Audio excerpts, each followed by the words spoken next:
m'appelle Monsieur Perrin-Thierry.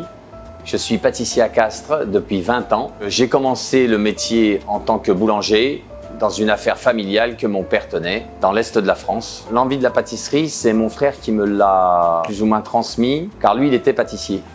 Moi, j'étais que boulanger, mais j'allais lui donner un coup de main de temps en temps.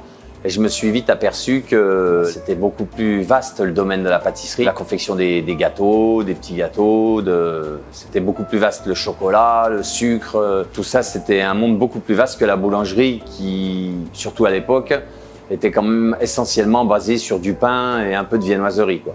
Et ce que je préfère le plus, c'est l'élaboration des gâteaux du début à la fin. C'est-à-dire déjà réfléchir aux différents éléments qu'on va apporter dans le gâteau, le croustillant, le moelleux, le mousseux, etc.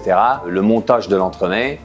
Et après, toute la partie décor, comment on va le finir, la décoration qu'on va y apporter, etc.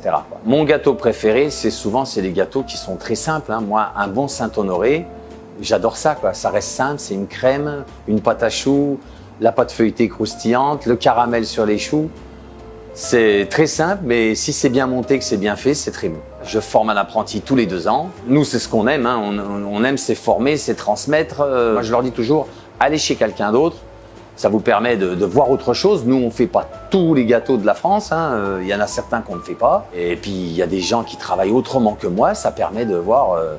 Moi, je suis passé par 4 ou 5 entreprises différentes avant de me mettre à mon propre compte et ça m'a servi pour faire ce que je fais maintenant, hein. À chaque fois, on prend des façons de faire, oui, qui leur sont propres et ça nous sert à grandir, ça nous sert à nous améliorer dans notre métier, c'est sûr. C'est ce que j'essaye de faire partager maintenant à mes propres apprentis que j'ai maintenant dans l'entreprise, quoi.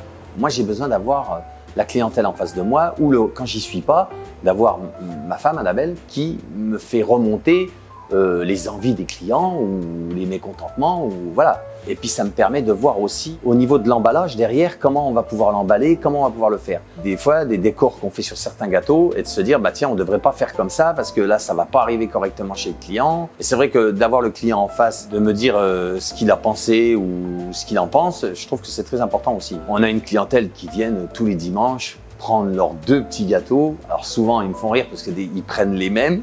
Des fois, je leur dis, vous pouvez pas goûter un peu autre chose? Non, ils sont très bons et ils en changent pas. Tous les dimanches, c'est 2 petits gâteaux et c'est les 2 mêmes gâteaux et depuis 20 ans. Et à mon avis, ils venaient déjà avant même.